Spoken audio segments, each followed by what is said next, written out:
ናደራችሁ የታሚ ምክንያታዊ ድምጽ ወይም ታሚ ሪዝናብል ቮይስ የተሰኘ ፕሮግራም ነው። በመጀመሪያ አድማጭ ተመልካቾች ይህንን ፕሮግራም ፎሎና ሼር በማድረግ ለብዙሃን ታዳርሱት ዘንድ በአክብሮት ጠይቃለሁ። ለአሁን ይዤላችሁ የመጣሁት ርዕስ አስብተው እንዳረዷት አስብተው እንዳያርዷችሁ አማሮች ከቄራው በጊዜ አምልጡ የሚል ነው። በመጀመሪያ ደረጃ በዚች በዓለም በተባለች ታዳጊ ሕፃን ላይ የአማራ ጽንፈኛ ቡድን ለፈጸመባት አሰቃቂ ወንጀልና እርድ የተሰማኝን ጥልቅ ሐዘን መግለጽ እወዳለሁ። አበው ወዳጅ መስሎ ቀርቦ በሴራ አድብቶ የሚያጠፋን ሰው አስብቶ አራጅ ይሉታል።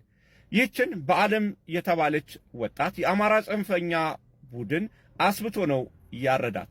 ይህች እምቡጥ ወጣት እጅግ የተወሳሰበውን በክፋትና በደም የጨቀየውንና የተጨማለቀውን የኢትዮጵያና የአፍሪካ ቀንድ ፖለቲካ ያልተረዳች ለመረዳትም ዕድሜዋ የትምህርት ደረጃዋና የሕይወት ልምዷ የማይፈቅድላት እምቡጥ አበባ የዋህ እርግብ የነበረች ሲሆን 3 ዋና ዋና ከባድ ወንጀሎች ተፈጽሞባት እንድትረግፍ የተደረገች ጽጌረዳ ናት።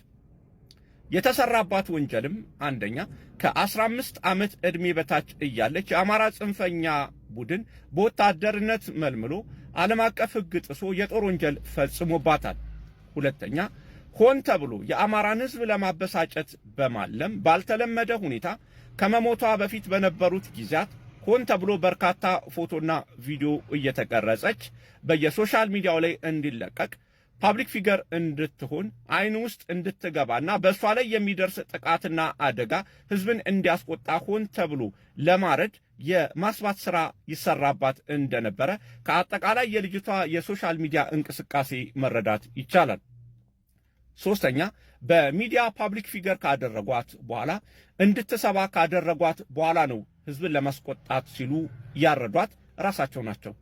እንደዚህ ያለው የክፋት ጥግና ጠርዝ የአማራ ስነ ልቦና አይደለም። ታዲያ ይህ ሰይጣናዊ ድርጊት ከየት መጣ ብሎ መጠየቅ ከዚህ በኋላ ሊመጡ ካሉት ከባድ ጥፋቶች ለመዳንም ለማወቅም ለመማርም መጠየቅ ተገቢ ነው። ከዚህ ሰይጣናዊ ድርጊት ጀርባ ያለው ዋናው ሰይጣን ሻዕቢያ ነው። ይህንን ለማወቅ ደግሞ የቀደመ የሻዕቢያን ታሪክ መመርመር ተገቢ ነው።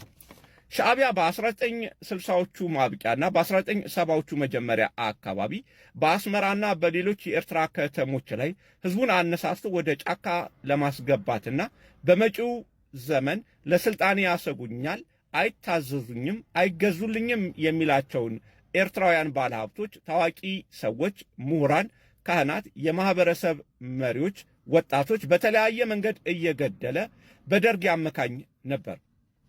በርካታ ጎረምሳ ልጆች ያላቸውን ሰዎች ሻዕቢያ ራሱ ከገደላቸው በኋላ ለቅሶ ቤት ገብቶ በኤጀንቶቹ አማካይነት የአባትህን ገዳይ ተበቀል እያለ አባቱን ገድሎ ልጁን ወደ ጫካ ያስገባና ይስም ነበር።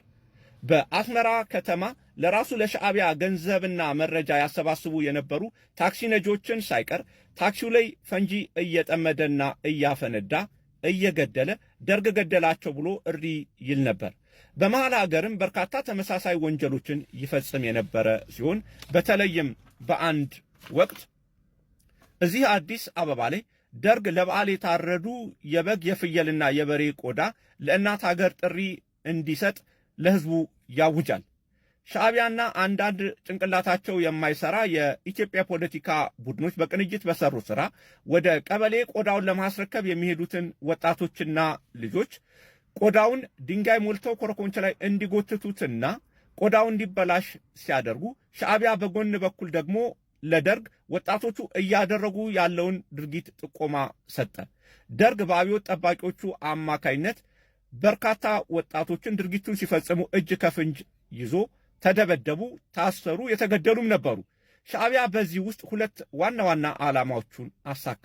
አንደኛ ቆዳውን ከጥቅም ውጪ አድርጎ የእናት ሀገር ጥሪውንና የታሰበውን የውጭ ምንዛሪ ገቢ አሰናከለው። ሁለተኛ ወጣቶቹን አስደብድቦ አሳስሮና አስገድሎ ደርግን ከሕዝብ አቆራርጦ ፖለቲካዊ ተቀባይነቱን አሳጣው። ሻዕቢያ ማለት እንደዚህ ነው። አሁን በአማራ ጽንፈኞች ታዝሎ ከነሱ ጀርባ ተከልሎ ከምሬ ወዳጆና ከዘመነ ካሴ ጀርባ ታዝሎ የመጣው ሰይጣንና ጭራቅ ይኸው ሻዕቢያ ነው። ሻዕቢያ የአማራን ሕዝብ ራሱ በቀጥታ ገጥሞ አይዋጋውም። ነገር ግን አማራን በራሱ ልጆች፣ በራሱ ወጪ፣ በራሱ ጥይትና ወታደር እርስ በርሱ ያባላዋል። በአማራ ክልል ካሉ የተለያዩ ማንነት ካላቸው ሕዝቦች ጋር ያባላዋል። ከትግሬ፣ ከኦሮሞ፣ ከአፋር፣ ከቤኒሻንጉል ጋር ያባላዋል። እርስ በርሱ ያባላዋል። ሻዕቢያ አሁን የአማራን ሕዝብ በእጅ አዙር ለመቆጣጠር መጀመሪያ ዘመነ ካሴንና ምሬ ወዳጆን በስሩ አስገብቷል። ሰጥለጥ አድርጎ እየገዛቸው ሲሆን በቀጣይ እነሱ ደግሞ አማራን ሰጥለጥ አድርገው በኢሳያስ አፈወርቂ የኤርትራ ሞዴል የመሰለ ብቻ ሳይሆን የሆነ የአማራ ክልልና ሕዝብ ለመፍጠር በቀጣይ በርካታ የአማራ ጽንፈኛ ታጋዮች ይታሰራሉ፣ ይገደላሉ። በርካታ የአማራ ምሁራን፣ ባለሀብቶች፣ ካህናትና ኢማሞች፣ የማህበረሰብ መሪዎች ይገደላሉ፣ ይሰደዳሉ፣ ይጨፈጨፋሉ። ከዚህ በከፋ ሁኔታ አዛውንቶች፣ ታዋቂ ሰዎች፣ ሕፃናት፣ ወጣቶች ይታረዳሉ። ነፍሰ ጡሮች ሆዳቸው ይቀደዳል። ዘግናኝ ወንጀሎች፣ ታይተው ተሰምተው የማይታወቁ ሰቆቃዎች በአማራ ክልልና ሕዝብ ላይ ይፈጸማል።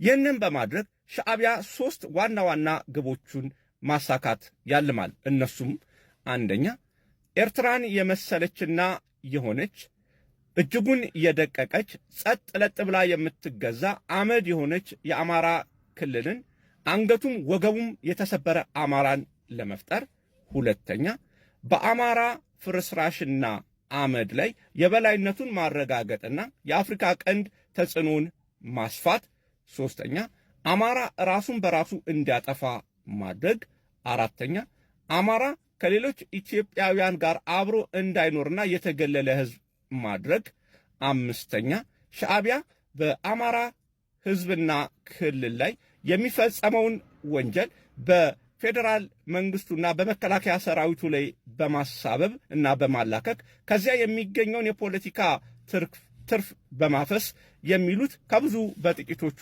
ይገኙበታል። እንግዲህ ሻዕቢያ ይህንን ሰይጣናዊ ዕቅዶቹን ለማስፈጸም ጭዳ የሚያደርጋቸው ደማቸውን ደመከልብ የሚያደርግባቸው በርካታ ንጹሐን አማራዎች ወደ ማደለቢያው አስገብቶ እያሰባቸውና የመታረጃ ቀናቸውን እየቆጠረላቸው ይገኛል። በመሆኑም የአማራ ምሁራን፣ የጽንፈኛ ቡድን ተዋጊዎችና የአማራ ካህናት፣ ኢማሞች፣ ፓስተሮች፣ ወጣቶች፣ ሴቶች፣ ነፍሰ ጡሮች፣ ታዋቂ ሰዎች፣ አርቲስቶች፣ ባለሀብቶች፣ የሚዲያ ሰዎች፣ ፖለቲከኞች የምትገኙት በሻዕቢያ የማደለቢያ ማዕከል በመሆኑ ሕፃኗን ዓለምን አስብተው እንዳረዷት አስብተው ሳያርዷችሁ አማሮች ከቄራው በጊዜ አምልጡ። ለአሁኑ አበቃ። አመሰግናለሁ።